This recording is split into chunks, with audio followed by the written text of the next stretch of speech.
नमस्कार मित्रांनो, current affairs today या आपल्या मराठी चॅनलमध्ये आपले स्वागत आहे. आजचा पहिला प्रश्न पाहूया. अलीकडे BSFचे नवे महानिदेशक म्हणून कोणाची नियुक्ती करण्यात आली? तर याचं योग्य आन्सर आहे प्रवीण कुमार. तर BSF म्हणजेच बॉर्डर सिक्युरिटी फोर्स हा भारताचा पहिला लाईन ऑफ डिफेन्स मानला जातो.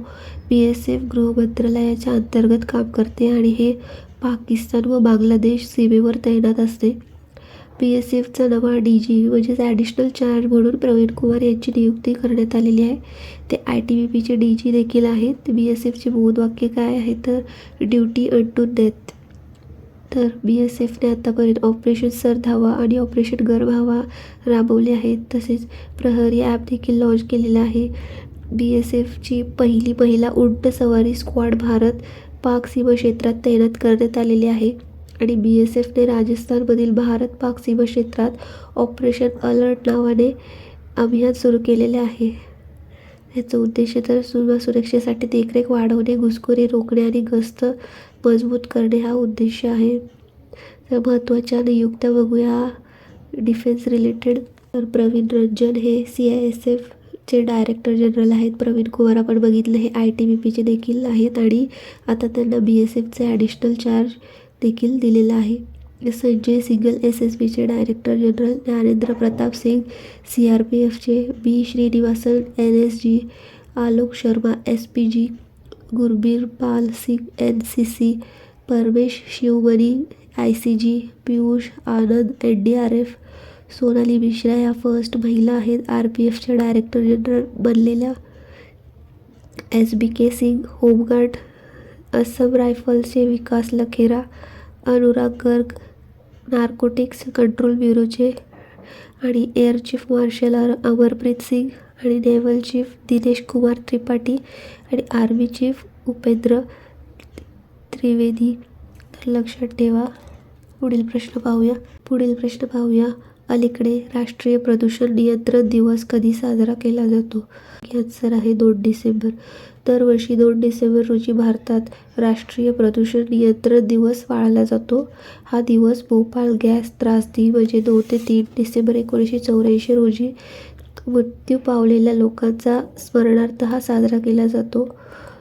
आणि हे युनियन कार्बाइड कंपनीतून मिथाइल आयसोसायनेट ही घातक वायू लीक झालेली 1984 मध्ये. तर तेव्हापासून हा 2 डिसेंबर आपण राष्ट्रीय प्रदूषण नियंत्रण म्हणून साजरा करतो. तसेच दरवर्षी 2 डिसेंबर हा नॅशनल पोल्युशन कंट्रोल डे म्हणून आपण साजरा करतो. 2 दिवस पण बघितलं. भोपाळ गॅस त्रासदी म्हणून 1984ला झालेली. त्या फॅक्टरीचे नाव काय आहे? Union carbide. कोणती गॅस लीक झाली तर मिथाइल आयसोसायनेट. 2 डिसेंबरला आंतरराष्ट्रीय गुलामी उन्मूलन दिवस देखील साजरा केला जातो. आणि तसेच विश्व संगणक साक्षरता देखील साजरा केला जातो. आणि 1 डिसेंबरला आपण काल पाहिलं वर्ल्ड एड्स डे असतो. तसेच नागालँड स्थापना दिवस देखील असतो. 1 ते 10 डिसेंबरमध्ये हॉर्निबल महोत्सव, 26वा हॉर्निबल महोत्सव हा नागालँडमध्ये सेलिब्रेट केला जातो. तसेच 1 डिसेंबर BSFची स्थापना दिवस देखील असतो. राष्ट्रीय कोरल रीफ संशोधन केंद्र कुठे उभारले जाणार आहे? तर याचं योग्य आन्सर आहे अंदमान निकोबार. तर राष्ट्रीय coral reef research centre Andaman Nicobar द्वीपसमूहातील चिडायू टापू येथे तयार केले जाणार आहे. आणि हे भारताचे पहिले कोरल रीफ संशोधन संस्थान असेल जे प्रवाल भिंतीचे संशोधन, निरीक्षण आणि संरक्षण यासाठी एक केंद्र म्हणून कार्य करेल. परियोजनेची किंमत किती आहे तर 120 कोटी. कोरल रीफ म्हणजे काय थोडक्यात जाणून घेऊ. तर या पाण्याखाली तयार होणाऱ्या चुना पत्थरांच्या नैसर्गिक संरचना आहेत ज्या छोट्या जीवांद्वारे तयार केल्या जातात. हे जीव कॅल्शियम कार्बोनेट स्त्रवून एक कठीण कंकाल बनवतात आणि अनेक पिढ्यांच्या पॉलिप्समुळे मोठी संरचना तयार होते. तसेच कोरल रीफला समुद्राचे वर्षावन असे देखील म्हणतात कारण तेथे प्रजातीची अद्भुत विविधता आढळते. जगातील सर्वात मोठे coral reef great barrier reef ऑस्ट्रेलियामध्ये आहे.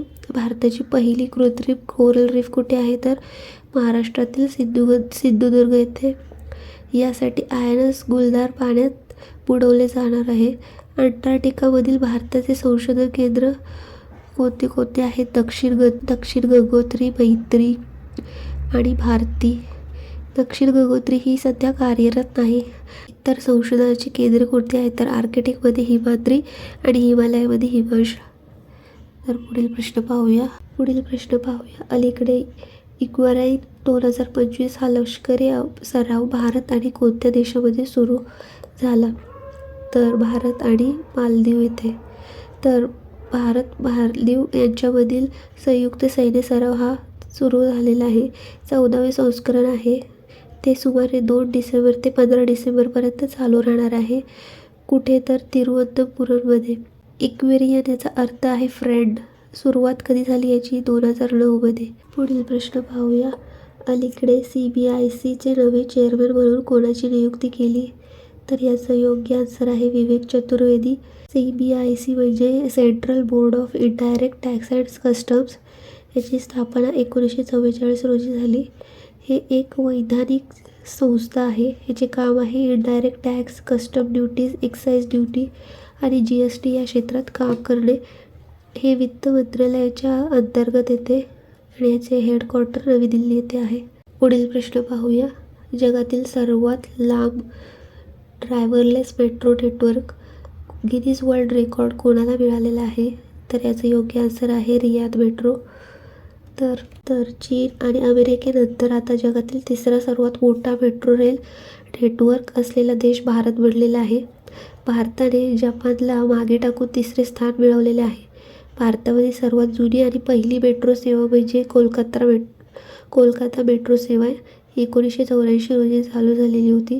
कोलकाता मेट्रो ही देशातील एकमेव मेट्रो प्रणाली आहे जी भारतीय रेल्वेच्या अधीन आहे आणि जिला रेल्वे झोन म्हणूनही ओळखले जाते. भारताची पहिली आधुनिक मेट्रो प्रणाली 2002मध्ये दिल्लीमध्ये सुरू करण्यात आलेली आहे आणि भारताची पहिली अंडर वॉटर मेट्रो कोलकाता मेट्रोची हुगळी नदीवरच्या खाली बांधण्यात आलेली आहे. मेट्रो रेल प्रणाली मिळणारे भारतातील पहिली शहर हे कोलकाता ठरलेले आहे. मेट्रो रेल नेटवर्क कुठे कुठे आहे? तर फर्स्टला चीन येतं, सेकंड USA आणि थर्ड भारत. रस्ते नेटवर्कच्या बाबतीत भारताचे स्थान मात्र दुसरे आहे आणि फर्स्ट आहे USA. आणि शहरी कार्गो सेवा सुरू करणारी पहिली मेट्रो रेल दिल्ली मेट्रो आहे. तर हे काही मेट्रो रिलेटेड करंट अफेअर्स होते, लक्षात ठेवा. पुढील प्रश्न पाहूया. पंतप्रधानांचे कार्यालयाचे PMO नाव बदलून काय करण्यात आलेले आहे? तर याचं योग्य आन्सर आहे सेवा तीर्थ. तर केंद्र सरकारने PMOचे नाव बदलून सेवा तीर्थ असे ठेवले आणि राज्यपालाच्या राजभवनाचे नाव लोकभवन ठेवले आणि तसेच केंद्रीय सचिवालयाचे नाव कर्तव्य भवन असे ठेवले. आणि तर आणखी कशाची नावं बदलण्यात आलेली आहेत ते करंट अफेअर्सची क्वेश्चन रिवाईज करूया. महाराष्ट्रातील खुलताबाद शहराचे नाव बदलून रत्नापूर करण्यात आले. उत्तर प्रदेशने आपल्या शून्य गरिबी योजनेचे नाव बदलून डॉक्टर BR आंबेडकर यांच्या नावाने ठेवले आहे. राष्ट्रपती भवनातील दरबार हॉलचे नाव बदलून गणतंत्र मंडप करण्यात आलेले आहे. तसेच अशोक हॉलचे नाव अशोक मंडप करण्यात आलेले आहे. पुणे विमानतळाचे नाव बदलून जगद्गुरू संतश्रेष्ठ तुकाराम महाराजांच्या नावावर ठेवण्यात आलेले आहे. पोर्ट ब्लेअरचे नाव बदलून श्री विजयपुरम करण्यात आलेले आहे. अयोध्या विमानतळाचे नाव महर्षी वाल्मिकी यांच्या नावावर. राजपथचे नाव बघितलं आपण कर्तव्यपथ. चंदीगड विमानतळाचे नाव शहीद भगतसिंग यांच्या नावावर. तसेच केंद्रीय तंबाखू अनुसंधान संस्थान याचे नाव बदलून national institute of research and commercial agriculture ठेवण्यात आलेले आहे. अस्त्र MK3 मिसाईल ह्याचे नाव बदलून गांडीव ठेवण्यात आलेले आहे. कॉमनवेल्थ गेम फेडरेशनचे नाव बदलून कॉमनवेल्थ स्पोर्ट्स ठेवण्यात आलेले आहे. राजस्थानमधील फ्राय सागर तलावाचे नामकरण वरुण सागर ठेवण्यात आले. उत्तराखंडातील सिलकायर सुरुंगचे नाव बदलून बाबा बोकनाग सुरंग ठेवण्यात आलेले आहे. ह्याची लांबी 4.5 किलोमीटर लांब डबल लेन सुरंग आहे ही. तर भारत इंग्लंड टेस्ट मालिकेचे नाव आता अँडरसन तेंडुलकर ट्रॉफी ठेवण्यात आलेले आहे आणि भारत ऑस्ट्रेलिया टेस्ट मालिकेचे नाव बॉर्डर गावस्कर ट्रॉफी ठेवण्यात आलेले आहे. तसेच पंचमढी वन्यजीव अभयारण्याचे नाव बमूत सी वन्यजीव अभयारण्य ठेवण्यात आलेले आहे.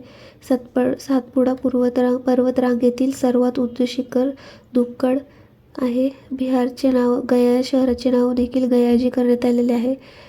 राष्ट्रीय जन सहयोग आणि बाल विकास संस्था याचे नाव सावित्रीबाई फुले राष्ट्रीय महिला बाल विकास संस्था ठेवण्यात आलेले आहे. मुंबईतील जुना कर्णेक ब्रिजचे नामकरण सिंदूर ब्रिज ठेवण्यात आलेले आहे. झारखंडमध्ये अटल मोहल्ला क्लिनिकचे नाव बदलून Mother Teresa advanced health clinic ठेवण्यात आलेले आहे. उत्तर प्रदेशातील शहाजहांपूर जिल्ह्यातील जलालाबाद नगराचे नाव परशुरामपुरी ठेवण्यात आलेले आहे. आणि नवी मुंबई इंटरनॅशनल एअरपोर्ट नाव बदलून दिवंगत लोकनेता दिनकर बाळू पाटील यांच्या नावावर ठेवण्यात आलेले आहे. तर हे काही महत्त्वाचे नावे जे आपण रिवाईज केली लक्षात ठेवा. पुढील प्रश्न पाहूया. परंपरागत खेळ मोहजूज कोणत्या राज्यात आहे? तर याचं योग्य आन्सर आहे आसाम. तर आसाम रिलेटेड काही करंट अफेअर्सचे प्रश्न रिवाईज करूया. आसाम हे स्वदेशी लोकांना जमीन हक्क देण्यासाठी मिशन वसुंधरा 3.0 सुरू केले गेले आहे. बिभव तालुकदार यांना IUCNद्वारे हॅरी मॅसेल पुरस्कार प्रदान केला गेला. आसाममध्ये ब्रह्मपुत्र नदी आहे आणि तिची उपनदी कुळसी नदी आहे. आणि या कुळसी नदीमध्ये जगात प्रथमच सॅटेलाईटच्या मदतीने गंगा नदी डॉल्फिनचे टॅगिंग केले आहे. आणि नॉर्थ ईस्टमधील पहिले निसर्गोपचार रुग्णालय आसाममध्ये आहे. DG यात्रा सुविधा मिळवणारे नॉर्थ ईस्टमधील पहिले विमानतळ देखील गुवाहाटीच्या गोपीनाथ कोणते आहे? तर गुवाहाटीच्या गोपीनाथ बोरदोलाई आंतरराष्ट्रीय विमानतळ आहे. नॉर्थ ईस्टमधील पहिले कंप्रेस्ड बायोगॅस प्लांट कुठे आहे? तर आसाममध्ये. 2027पर्यंत आसामची दुसरी राजधानी कोण असेल? डिब्रूगड. तेजपूर आसामची सांस्कृतिक राजधानी होईल. IIT गुवाहाटी आणि भारतीय सेनेने उंचीवर बांबूपासून बनवलेले बंकर विकसित करण्याची करार केलेला आहे. सिमूल महोत्सव आसाममध्ये होतो. तर सिमोयर पिरदिरी महोत्सव आसाममध्ये आहे. अली ए लिगोंग उत्सव आसामच्या मिसिंग जमातीद्वारे साजरा केला जाणारा उत्सव आहे. आसाम सरकारने जगी रोडमध्ये उभारल्या जाणाऱ्या इलेक्ट्रॉनिक सिटीचे नाव बदलून आता रतन टाटाच्या नावावर ठेवले आहे. तर आसामची राजधानी काय आहे? तर डिसपूर. मुख्यमंत्री कोण आहेत? हेमंत विश्वा शर्मा. राज्यपाल आहेत लक्ष्मण प्रसाद आचार्य. राजकीय पक्ष आहे एक सिंगवाला गेंडा. राजकीय पक्षी आहे व्हाईट विंग्ड वूड डक. राजकीय वृक्ष होलांग. पुष्प आहे फॉक्सटेल ऑर्चिड. फळ आहे काझीनेमू. लोकनृत्य आहे बिहू बगरुबा भोर. शास्त्रीय नृत्य आहे सत्रिया. महोत्सव आहेत बिहू महोत्सव, वाजवा महोत्सव, मँगो महोत्सव. आसामचे 7वं राष्ट्रीय उद्यान कोणते आहे? तर देहिक पटकाई नॅशनल पार्क. तर 6वे आहे रायमोना नॅशनल पार्क. बाकी काझीरंगा नॅशनल पार्क इथे आहे. नामेरी नॅशनल पार्क आहे. Manas national park. Dibru Saikhowa national park. Orang national park. भारताचा पहिला तेलाचा विहीर कुठे आहे सापडला? तर डिंगोई आसाम येथे. आणि भारताचा सर्वात लांब पूल कोणता? तर भूपेन हजारिका. याची लांबी आहे 9.15 किलोमीटर लोहित नदीवर. पुढील प्रश्न पाहूया. ऑक्सफर्डने 2025साठी वर्ल्ड ऑफ द इयर म्हणून कोणता शब्द घोषित केला आहे? तर याचं योग्य आन्सर आहे रेजबेट. तर रेजबेट म्हणजे काय? तर रेजबेट हे ऑनलाईन सामग्री आहे जी लोकांना भडकवण्यासाठी आणि रागवण्यासाठी तयार केली जाते, जेणेकरून ते त्यावर कमेंट करतील आणि शेअर करतील. तर बाकी डिक्शनरी.comने देखील वर्ल्ड ऑफ द इयर त्यांनी 67ला घोषित केलेलं आहे ह्या वर्षीचा. तर कॅम्ब्रिज डिक्शनरी यांनी पारसोशल आणि कोलाइन्स डिक्शनरी यांनी वाईब कोडिंग हे शब्द वर्ल्ड ऑफ द इयर म्हणून घोषित केलेला आहे. तर लक्षात ठेवा. पुढील प्रश्न पाहूया. भारताने वर्ल्ड स्किल एशिया कॉम्पिटिशन 2025मध्ये कोणती रँक मिळवली? तर याचं योग्य आन्सर आहे 8वी. तर वर्ल्ड स्किल एशिया चॅम्पियनशिप याची 3री आवृत्ती होती. ही कधी झाली? तर 27 ते 29 नोव्हेंबर रोजी. आणि ह्याची ठिकाण कोणते? तायपे तायवान इथे हे कॉम्पिटिशन झाली. या स्पर्धेत शिक्षण, आर्थिक विकास, पर्यटन आणि आंतरराष्ट्रीय विनिमय वाढवण्यासाठी 29 देशांतील 500हून अधिक सहभागी झालेले आहेत. भारताची टीमचं कौशल्य बघाल तर 21 कौशल्य श्रेण्यामध्ये 23 स्पर्धक सहभागी झालेले आहे. आणि भारताचा आपण बघितला 8वा क्रमांक आलेला आहे. भारताने पारंपरिक आणि टेक ड्रिव्हन कौशल्य श्रेणीमध्ये 1 सिल्वर, 2 ब्रॉन्झ मेडल आणि 3 एक्सिलन्स मेडल जिंकले आहे. वर्ल्ड स्किल एशिया कॉम्पिटिशन म्हणजे काय तर ही एक वर्ल्ड स्किल मुवमेंट अंतर्गत एशियातील प्रमुख कौशल्य स्पर्धा आहे. ही स्पर्धा तांत्रिक आणि व्यावसायिक शिक्षण या क्षेत्रात उत्कृष्टतेला प्रोत्साहन देते आणि ही स्पर्धा युवकांना विविध ट्रेडर्स, पारंपरिक, डिजिटल आणि नवोदित मध्ये प्रतिस्पर्धा करण्याची संधी देते. आणि याची स्थापना कधी झाली? 2018मध्ये कुठे तर कोलालंपूर, मलेशिया इथे ह्याचे हेडक्वार्टर आहे. तर लक्षात ठेवा. हा आपला व्हिडिओ इथेच संपतो. चॅनलवर नवीन असाल तर प्लीज सबस्क्राईब करा आणि चॅनलला सपोर्ट करा. थँक्यू.